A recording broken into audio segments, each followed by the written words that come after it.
and welcome to another episode of Pod for Good, a podcast for those who want to hear from those making Tulsa a more resilient place, who want to learn how they can help, and for my fellow nonprofit warriors out there. I am your chief philanthropod, Jesse Lorich. And I'm your Vice Admiral Philanthropod, Chris Miller. Today our guest is Gary Peluso-Verdend, Director of the Center for Religion and Public Life at Phillips Theological Seminary, the winner of the Nancy Day Spirit Award from OCCJ, and the host of the Committing Faith in Public podcast. Today we talked to Gary about history and the intersection of politics and religion, what it means to commit faith in public, and the evolution of the Trialogue series into one from many. Don't forget to subscribe to our podcast anywhere podcasts can be found, but more importantly, share with your friends and family. Podcasts grow mostly by word of mouth. Thank you and enjoy.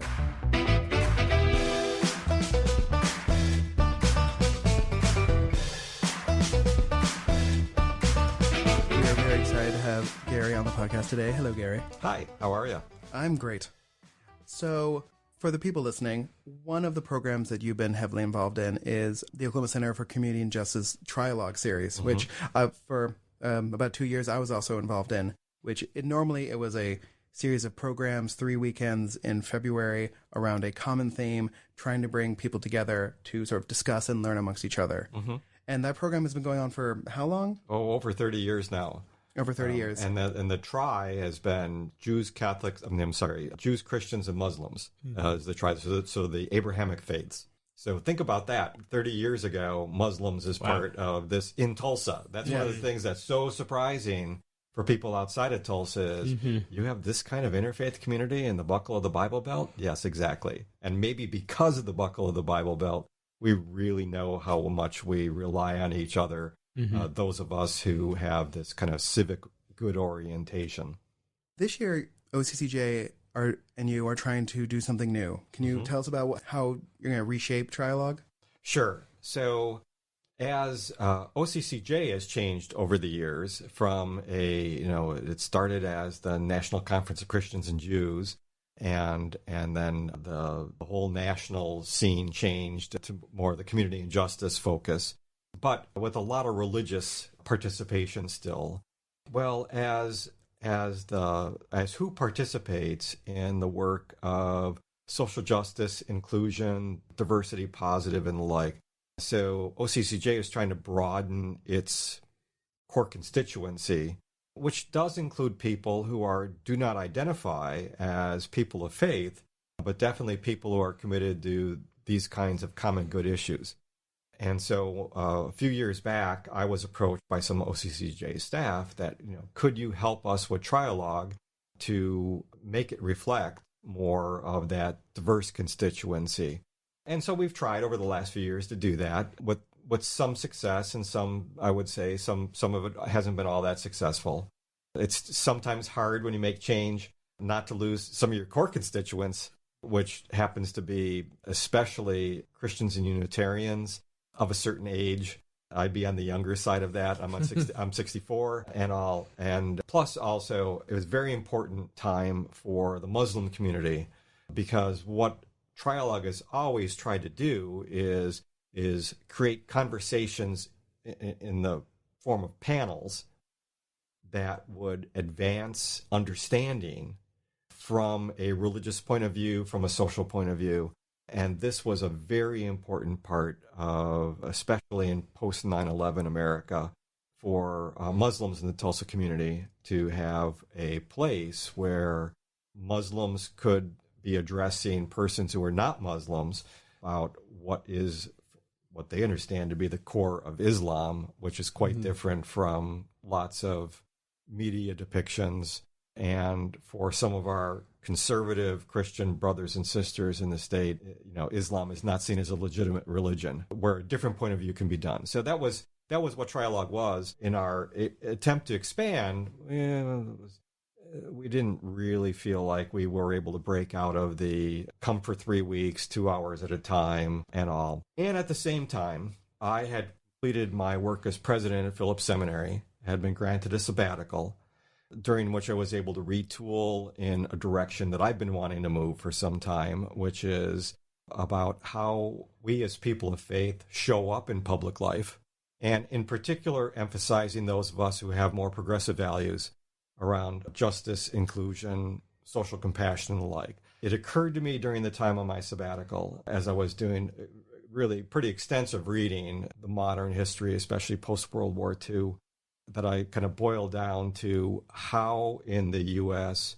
the ecumenical mainline Christianity was replaced by evangelical and even fundamentalist Christianity as providing some of the core stories for how the nation helps define itself. And in that transition, which started around 1979 overtly in 79 with the formation of the moral majority, it occurred to me as I graduated seminary in 1981 that for the entirety of my adult life, Christianity in the U.S. has come to be redefined by what the Christian right has done. And when I talk about the Christian right, it's always really, I always need to say that's not all evangelicals. It's not all Pentecostals. It's not all fundamentalists. But it's a subset of those allied with the kind of right-wing politics. I won't even call it Republican politics anymore, since what we see going on right now bears little resemblance to anything that I understood as what the Republican Party stood for. But all this is to say, I became more and more chagrined, embarrassed, and angry at what was passing as Christianity in public life. And for people of faith on a more progressive side who want to contribute to the e pluribus unum, to the many, but also to build the common ground of the oneness, and see ourselves as playing well in the sandbox of American public life, focusing on understanding common work, helping to borrow that great term that in fact, Jesse and I talked about earlier, tikkun olam, from Judaism, to heal the world, to repair the world. This is common work together.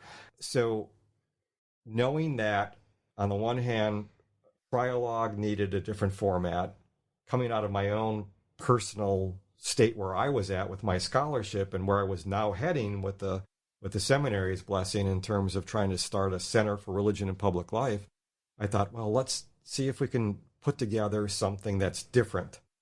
And so I ran into a book by a former Obama staffer by the name of Eric Liu called Become America, which was I think 18 or 19, what he called civic sermons done over the course of a year and a half on a once-a-month basis, mostly out of Seattle, where he put together a secular version of a worship service after the November 16, the 2016 election for people of progressive mindset to gather and be taught civics. I mean, he said the worship format looks like a great format for things other than necessarily for religious reasons. You could use it for other purposes. So while what we're doing is not a civic Saturday, which is what he called what he's doing, I said, well, how would that translate to Tulsa? We know we have a strong interfaith community here. I know a bunch of leaders who want to see a different America from the direction we're headed in under the current administration, and with the basic narrative framework that's been provided by the Christian right for the last 40 years or so. So we said, what could we do? Well, let's try to put together a monthly service. I think we're going to alternate it between a weekend afternoon and maybe a midweek time type gathering. Keep it to about 45 minutes. Have people gather, some way of talking to each other, maybe even, with a question like, what do you know about how your ancestors got here? Which there are there are those who came over a land bridge 20,000 years ago, and there are those who came via the Middle Passage, and there are those who came on ships, boats, planes, walked. There are a variety of ways that people got here, and that's all part of our stories. And we're all part of America.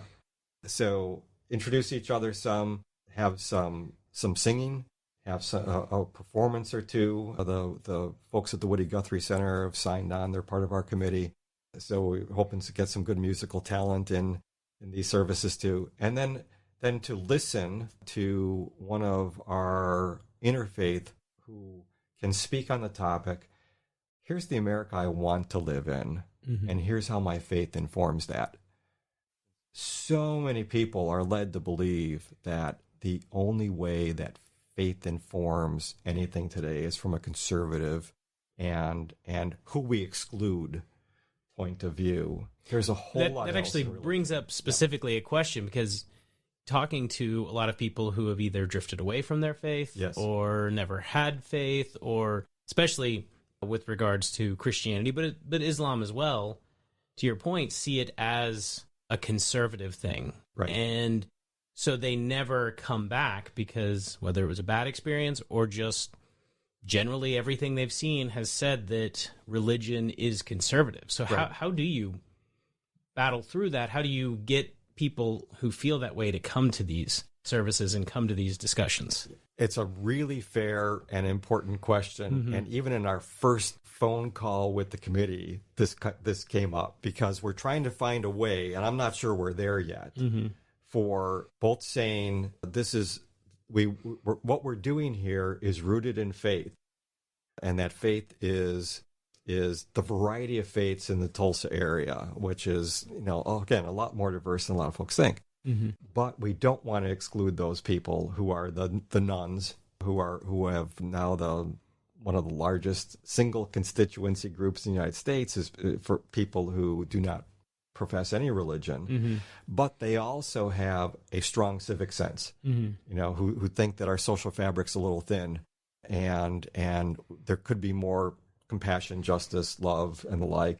But I want people, specifically, I gotta say, I want people of faith to see this as a place for them, but not exclude mm-hmm. those who don't. So exactly what our languages talk about that, I gotta say, we're not quite there yet. Right. But it's a really super important question these mm-hmm. days.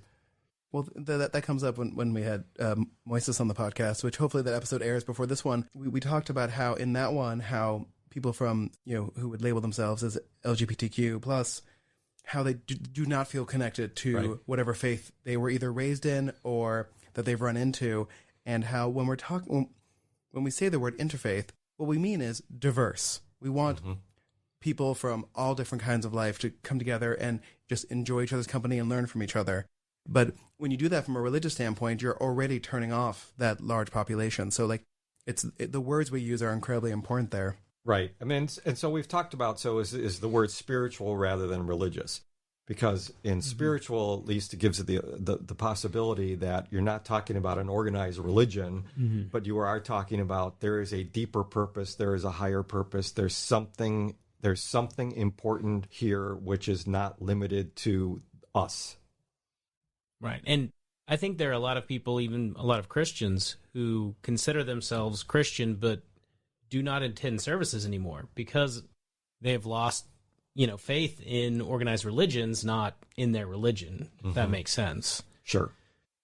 They're in fact right. They're the nuns and the duns. There you go. Somewhat the duns, but there's a residual there, and there's and there are some people who have left their faith communities because they didn't see how what the faith community was up to was relating to their everyday lives. Right.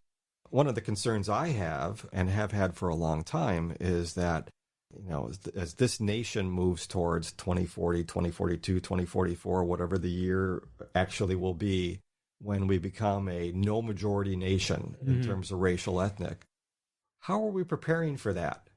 The current direction of the administration in Washington, and unfortunately, a fair number of folks in our state, is not helping us prepare for that. It seems to be, how can white people hang on to our power past the time when we're no longer can just in a fair way have enough votes to outvote everybody else. Right. That's a huge problem, and it's one that, especially for people of faith who believe in a creator who made us all and made us all diverse and made us all in some way in the image of God and with human dignity, this white supremacist way of being is just antithetical to that. So how do we actually embrace the fullness of who God created us to be? That would be my faith-based way of talking about it. Tying into American history itself, American history has been a struggle between who is it that is the American Revolution breaking away from a system of kings and queens and one faith to a country of multiple faiths, but with white Christians still being in charge, and then not only them infighting amongst themselves, but deciding to enslave an entire race of people, to not necessarily be open to smaller religions. Like, that vein runs through American history, as well as the good part of trying to be a from many one country idea. Right. Yeah, and kind of along those lines, how do you also bring in the other side, that conservative religious group that some of which aren't always open to learning about other religions or being open to having those discussions? Right. So there are different forums for different things. And since we've not done one of these services yet, first one will be February 2nd. I don't know yet as to who will come and who will respond to the invitation. Because the invitation is going to be this service is for people who have a moral and or spiritual grounding that leads them to say that the United States needs to embody more of our original motto of out of many one, and that we're concerned that the current direction of the country is moving in the wrong direction regarding all of this. So if you're interested in being part of a group of people who can celebrate both the manyness and move towards the oneness, the service is for you. So that's kind of a self-selecting group. And frankly, one of the things that's most difficult in both the political and religious world, which of course overlap, is we have what appears to be the philosopher's term, incommensurate narratives, meaning that there isn't common ground between these two things. And I think that is a real concern. The narrative of this country being the world's greatest and it's just been all positives, and if America, if it's right because America does it, sort of thing, versus we have all kinds of wonderful principles that were embedded in the founding of this country, but we've never lived up to that fully.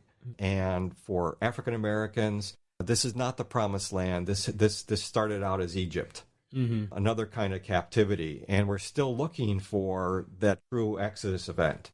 For Native Americans, they'd say, well, if we read ourselves in your biblical story at all, we're the Canaanites who got taken over. So, but that's all we need to be able to find as a people. If we're going to actually be a nation, we need to find some way of all those stories being out there together, rather than no, we can't tell your story, or your story. It's you're asking for special rights or those kinds of things. And that's why I think you see so many people who say, I'm not included in the story you're telling. Right. And that's a huge problem for us as a nation. And I think as a people of faith, that also ought to trouble us. Right. I mean, it feels like that it would take some serious moral courage of some religious leaders within those groups to step forward and say, I'm going to be open to these types of discussions for, their congregation to follow. Yes.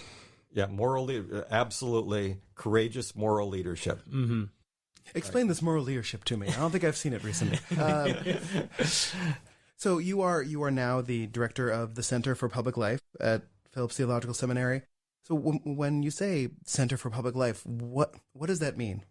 Right. So it's Center for Religion in Public Life. So that makes more sense. Specifically about religion in public life. Right. I love the phrase that one of my professors at the University of Chicago used to use of people committing faith in public. And I look at it as, okay, we, as people of faith, we're raised within, on the one hand, within various kinds of religious congregations. And for some folks, their faith is identified pretty much with that space. But then there are a whole lot of us who are also raised to think that, well, your faith isn't just a vertical thing between you and your Creator. Your faith also has this horizontal component for how we act in the world. And it's not just about, even though it includes how I act within my family, how I act in my personal and private relationships. This also has to do with how I show up in public, the politics I embrace, the way I treat people who disagree with me, to the way you treat people like for Jesus, Jesus said, not so much the way you treat your friends, but how do you treat the people who oppose you? Mm-hmm. That's when the courageous part comes in.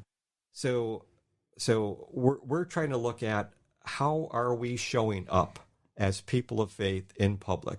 And again, to go back to my narrative from a moment ago, for the last 40 years, the American public space has been dominated by the Christian nationalist religious right. That is not the set of narratives and who belongs and the moral order and the like that I see is going to help this nation moving forward. And it's not the Christianity or the kind of faithful witness that I'd like to see. So how do we amplify the voices of those doing something good and interesting? Chris earlier talked about American Heretics, the movie. I mean, what that does is similar to what I hope the center would be able to do.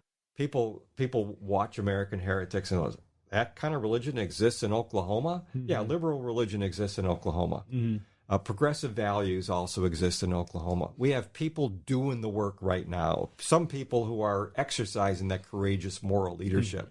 I mean, there's this Christmas season, it's all about a United Methodist congregation in Claremont, California, that has put each of the members of the Holy Family in cages. It's taken it up a notch from Chris's thing. Yes, right. And Fellowship Congregational Church here in Tulsa was a national focus last year, right? With stories in USA Today and New York Times and the like. That's courageous moral leadership. Mm-hmm. I want to make sure that those stories get heard. Mm-hmm. Well, and I think for a lot of people, especially people who aren't religious, when they hear, public acts of faith, they assume that means that somebody's going to come and try to convert them. I assume that's not, when you say public acts of faith, that's not the story you're telling. No, right. So not every religion tries to convert everybody, and not every version of Christianity tries to convert everybody. I mean, there is this thing that's really important called understanding, right? And there is a point of view in each of our religions has at least access to, not all of us do it, where we believe the diversity of religions goes along with the diversity of peoples. And this is going to be this way until the end of time. Some of us don't expect Jesus to return and for history to come to an end. Some of us think, well, eventually either we're going to burn the planet out or some billions of years from now, the sun's going to supernova and take out the first 3 planets. But so in the meantime, how are we going to live with each other? Right. And there's plenty of space for common ground. I mean, it's starting with the Abrahamic religion, since we have common narratives, we have common values, we have common stories, common moral orders and the like. So there's an awful lot we could work on, especially in this realm of compassion and justice, for how society is organized and how we care for one another, how we define who our neighbor is and how we treat neighbors. There's so much work that can be done together that can make for a better life, a better flourishing for a larger part of our communities. What are your thoughts on, I was reading an article, it was a couple months ago, but it was talking about sort of the falsehood that is the term Judeo-Christian background. When that term is used, usually by those on the conservative side, they are referring to something that is not actually Judeo-Christian at all. Like that term does not describe the thing people think it describes. Do you know what I'm talking about? Absolutely. And I'm nodding my head here. I'm agreeing. This is a construction post-World War II, especially from the Eisenhower administration, kind of timing on, as the kind of contrast was, are you sectarian or are you more interreligious or ecumenical or the like? And if you were just of one thing, then you were considered sectarians. But if you could broaden it, then, to Judeo-Christian, and kind of inventing a term which was predominantly Christian, with the only proviso to that is there was a book written in 1955 by a Jewish sociologist by the name of Will Herberg called Protestant Catholic Jew, where he said, these are the 3 ways of being American. It's not quite a melting pot, but it sorts into these 3 categories. There's a Protestant way, a Catholic way, a Jewish way of being American. But they share this kind of common faith in faith, a belief in the goodness of America, and a basic personal morality. And so on that, there was sort of a Judeo-Christian sort of consensus, but it was probably more consensus amongst, borrow a term from current East Coast liberals, than it was really what played out in the heart of the country or in a lot of the places where folks didn't do much mixing. Well, and even trying to intersect groups, it's still by its nature very exclusionary. Coming across as saying this, you mentioned this is the way to be American, but it also sounds like it's saying that these are the people that have a moral core, and implying that other groups don't. Yes. That Islam, Buddhist, Hindu, all these other religions don't have a moral core to them as well. Right. Well, the other thing, that was very much true in that what you just said is true in that era, and a critique of the book, especially as it comes to African Americans who are almost invisible in what he wrote. Right. However, it's also the case that because U.S. immigration law was so restrictive between 1924 and 1965, in fact, in 1955, there weren't all that many of any other faith group here. And while Muslims have been here since, well, you could argue from the first slaving ships that came over, and then in New Netherlands, what became New York City, there was a prominent Muslim came over very, very early in the nation's history. So Muslims have always been around, not in numbers like they have been since 1965. So in that way, no, it was like everybody else. It was if you weren't either some version of Christian or Jewish, you were really exotic. Gotcha. Well, and something that's always interested me is that Judaism and Islam, in our holiest of books, actually have systems of government built into them, a way of how to run a city, a state, a country as that faith, as government, while the Bible does not. And yet, the moral majority type of Christianity you're talking about is Christianity getting involved in government, when specifically in the Bible it talks about not getting involved in government. And I find this dynamic fascinating because Judaism has very much gone the other way, because we have not, other than the state of Israel recently, have not ever actually been in charge of the place we lived. So that government part of Judaism sort of just disappeared. Like American Judaism doesn't have any of those components in them. Right. Islam, too, has a system of how things are supposed to run, which is, Oklahoma. One of the many times Oklahoma would come up when I was living in Boston was the Sharia law scare. And I was just like, come on, guys, please. Which, we had a speaker at one of the last open tables who was talking about how, that's not a thing. It's a thing, right? Yeah. Right. First of all, Sharia law is like saying ATM machine, but Sharia means law. But, so, where did the idea of sort of a Judeo-Christian, a Christian nation come from, where Christianity, at least originally, seemed to try to separate those two? Yes. I'm going to start out with a line from another American religious historian, Sidney Mead, who said that each of the denominations or communions came to the United States to worship in their own way and persecute in their own way. That's very accurate. Yeah. That in fact, even during revolutionary times, there were only a few religious leaders who supported the separation of church and state, and what surprises some people today, and they were all Baptists. Right, because it was the original Baptists, whether it was Roger Williams or John Leland, who are the two of the better known ones today. They said that if the state is involved with the church, it will corrupt the church. They were less worried about the corruption of the state by the church, but they were pretty positive that if you give the state its way with your religion, the state would make it bend to their will.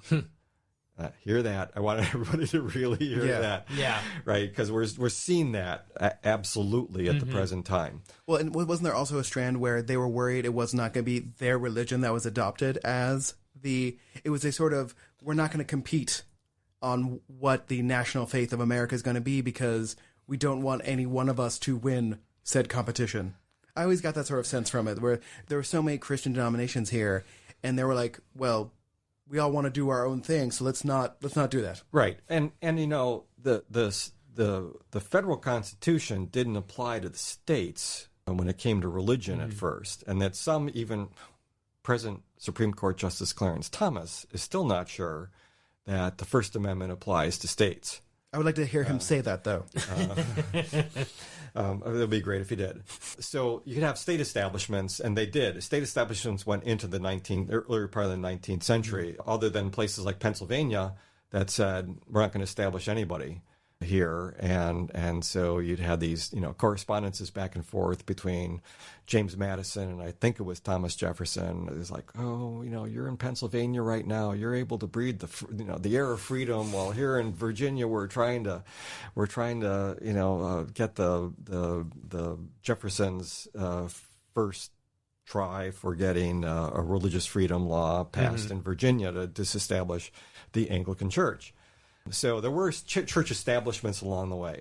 I think one of the interesting pieces of American history is how the Puritan narrative comes to dominate when it comes to this particular discussion about constructing a Christian republic here.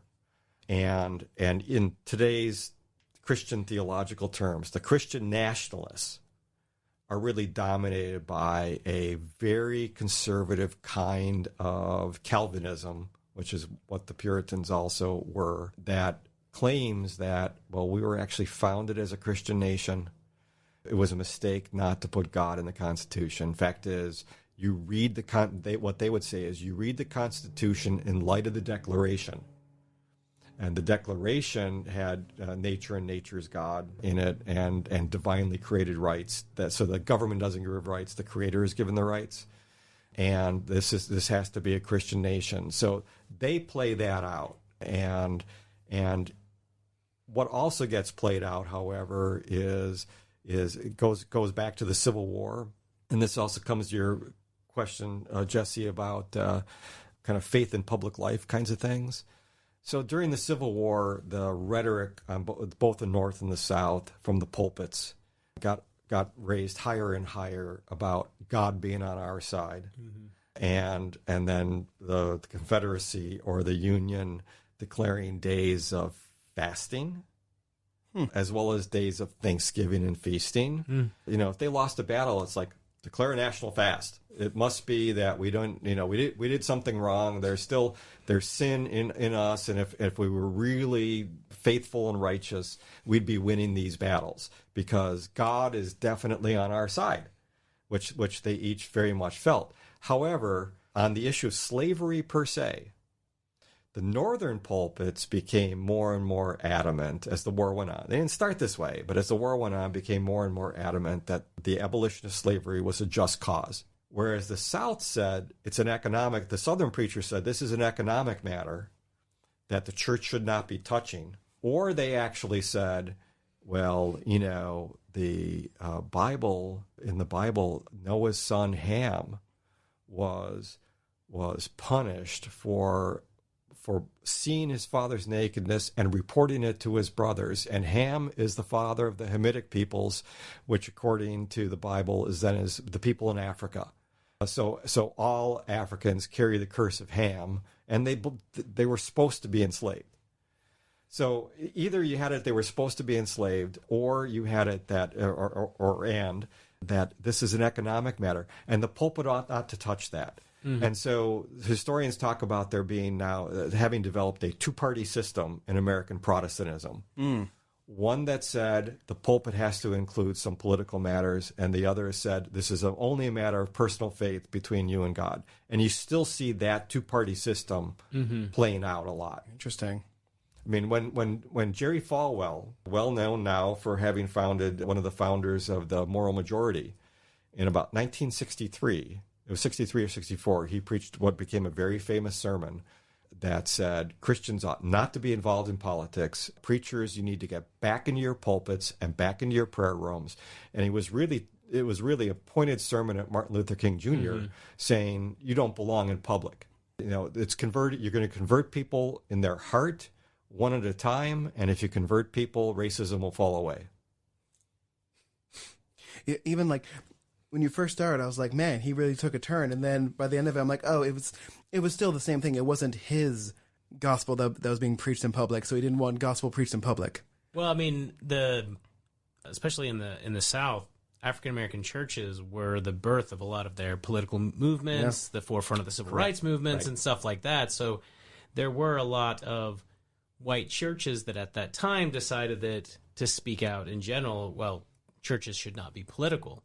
It wasn't because they didn't believe churches should be political. It was that they didn't believe that black churches should be political. Right. When people say, I want to keep politics out of church, I mean, I think what they're saying is one of two things. One is politics brings conflict. It brings a different set of rules about arguing, and we don't need any of that here because religious congregations are kind of fragile. A lot of them are these days, and we don't need more conflict. But the other thing that I hear very often in that is we say, I don't want to be political, or don't politicize that. It means I don't want that to change. Because raising the politics of something is really raising the question as to why it is what it is right now. Who does this narrative serve? Who belongs and who doesn't belong? How is this neighbor? I mean, how is this these persons included in the national covenant or not? Those are the questions being raised when somebody says, this needs to become political. Let's say gun violence. Don't make politics out of it when a school is shot up. All right. Well, what does that mean? It means I don't want to talk about that issue. To politicize it means let's move towards some kind of change. Right. So you have your own podcast called Committing Faith in Public. Great title. What is the goal you're trying to get out of the people you interview? Are you trying to, when you say committing faith in public, what is the sort of broadest way someone who maybe isn't a religious leader can commit faith in public?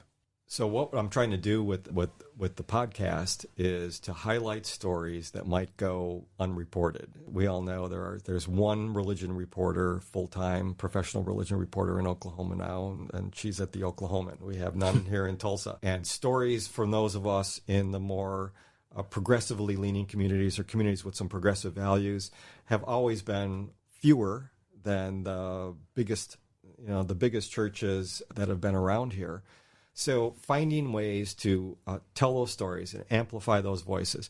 And I think both so that we can maybe build a larger audience who might be interested and is aware, but also to encourage. And I love the word encourage, to bring courage to, or to, put courage in.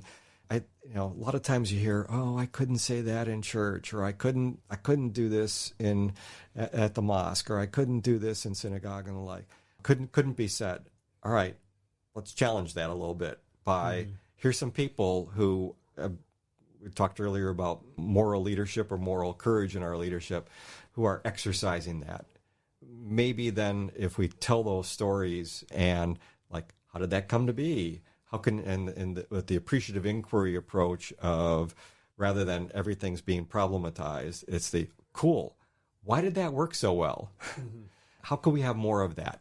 So that's the reason why I'm telling the stories, and so I hope that people listening to it will then find encouragement to find ways to plug in to their communities, whether those be faith communities or other places that can influence our society for something much more positive than, again, the almost scorched earth policies that we are all confronted with today. We are on the eve of the year 2020 and the next presidential election. So for the listeners of Pod for Good, what advice would you give them when they inevitably find themselves in an argument with someone that's about politics and is about an issue, but is really about something bigger? It's always going to be about what they want their version of America to be, right? What advice would you give to someone to maybe approach those conversations and those arguments differently? One would be is to listen simply for understanding. Start there. Can you the basics of any kind of couples counseling? Can you articulate back to the person what they're saying in a way that they feel understood and heard. And yes, there's always limits to this, right? I mean, somebody could say something that's so offensive or so disgusting or so threatening that you need to break that off, that conversation, that relationship. So let's say, I mean, your question would have to be premised on, this is a safe enough place to be able to do this. I don't think there's going to be any real threat to me by pursuing this conversation. So if you could first towards understanding. And then second, I'm always curious if we can, introduce this question. What's the end game? So if what you hope happened, what would that mean for persons who don't have health care or may be in danger of losing their health care, persons of minority religious faith groups, persons whose communities have been over-policed and the like? What does that mean for them? One of the concerns I have as I hear people, I read a lot, somewhat from the right, but also from the left, is I find myself asking, so if that program followed through, where would you put the people who so disagree with? Is this like I sometimes read in the newspaper? If you're liberal in Oklahoma, you're in the wrong place. You're supposed to, go to Portland, where you can have your own kind, and then in the great sort, there is this sorting going on in the country of going to more liberal places if you're liberal, going to more conservative places if you're conservative. All right. So is it that? Is it really you're talking about some form of exile or extermination or creating a permanent minority, a permanent political minority? I mean, one of the things our founders were so concerned about was to keep the kind of kaleidoscope of American interests, factions, and sects turning so that there always would be a changing coalition so that you wouldn't create a permanent political minority, because that's a formula for revolution. When people feel like I have no legislative options, I have no civil discourse options, my vote doesn't count anymore, and somebody's going to start putting their foot on my throat. So those are the two things I guess I would, try first. Can you understand? And in a way that not only that you think you understand, but that the person you're talking with feels understood. And then asking that question about, so where does that, if what you wanted actually happened, what would be the result for? And then name a group that maybe you feel like would be threatened by that, and see if you can open more conversation about that. And hopefully there's enough goodness and enough people that can see that, well, I want that for my family.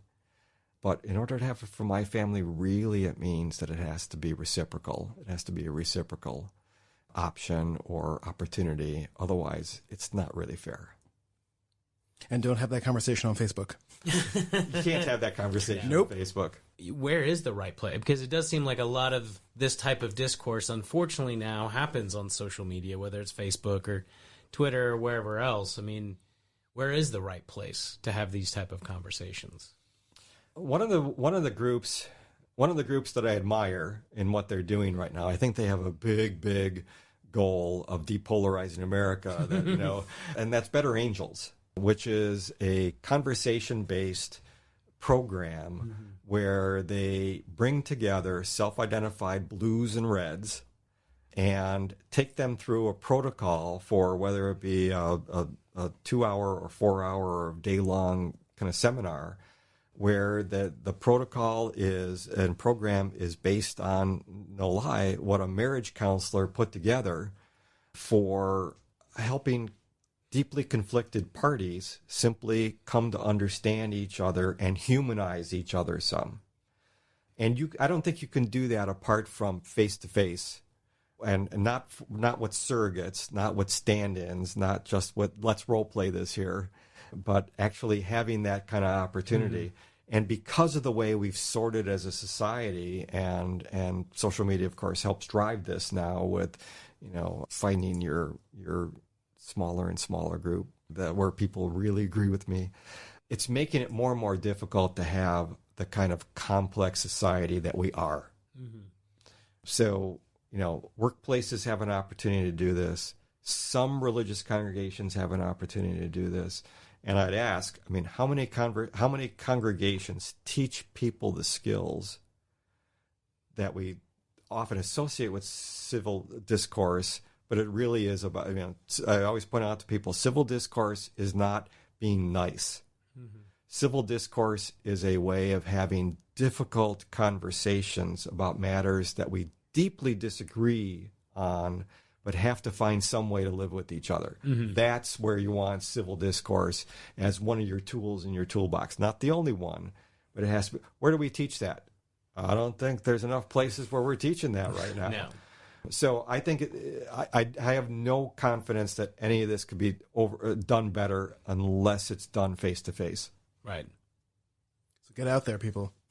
Meet them face-to-face. We've talked about a few different things, but we just want to give you opportunity to plug any upcoming programs or upcoming events, just so that we can have it out there and share that information. So do you have anything coming up over the next several months you'd like to talk about? Yes, and something I referenced earlier on in the podcast. So we're going to start a monthly service called One from Many.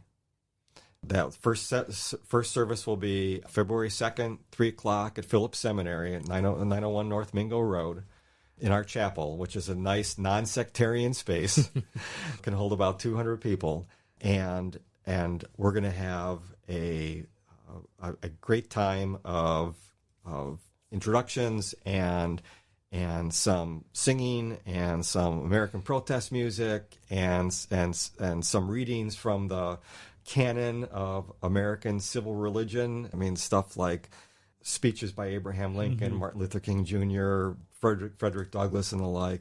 Some performance music, a religious leader talking about the kind of country we want to live in and how our faith informs that vision of a more inclusive, just, compassionate society and the like. And we're going to do that on a monthly basis, at least through the election. Okay. Because we figure I know this. I need support in these days, and I think there are a lot of people who feel that, especially in a place like Tulsa or a place like Oklahoma, where we know we are part of the minority, the religious social minority who want to see this richer social fabric and a wider circle of who we treat as neighbor than what we currently have. So that would be great, and then if people would come to that. And where can they find more information about it and find out when future ones are going to be? Right. So at the Phillips website, ptstulsa.edu, and then find the Center for Religion and Public Life pages under the menu, and you'll see information there. Okay. Excellent. I imagine it'll also be on OCCJ's is going to do it. Yep. You'll get a mailer because they still do that. They do. Right. If they have your address, which they don't have mine. So, but I follow their Facebook page. It's fine. So now the final thing, which I always jump ahead of Chris on this one, is we ask our guests to sort of look around the Rant 9 Productions Nerd Cave and find something that either calls to them or something that just is a curiosity that they want to know what it is and why it's here.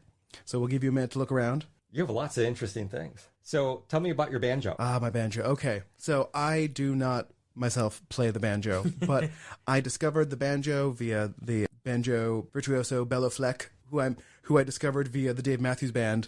And it just led me into a sort of musical journey of understanding that an instrument isn't just the genre it normally is associated with, because when you think of banjo, you think of a very particular kind of music.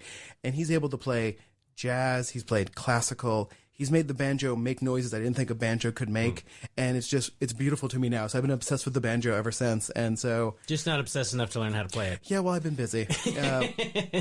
But one day I'm going to learn. It's a beautiful instrument. Yes, it is, and, there's just something very both American and not American about the banjo. Belfleck had a documentary on tracking the history of the banjo and how it actually comes from multiple different continents, the idea of this sort of instrument. And but the way the banjo is presented to Americans now has a very American history to it, and I just love it. It feels classic Americana. It does. It does. And just the fact that he can play violin concertos on it is just pretty amazing. Wow.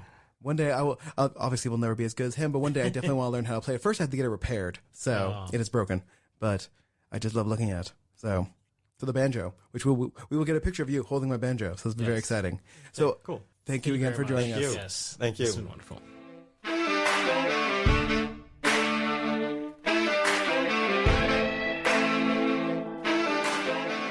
Thank you all for listening.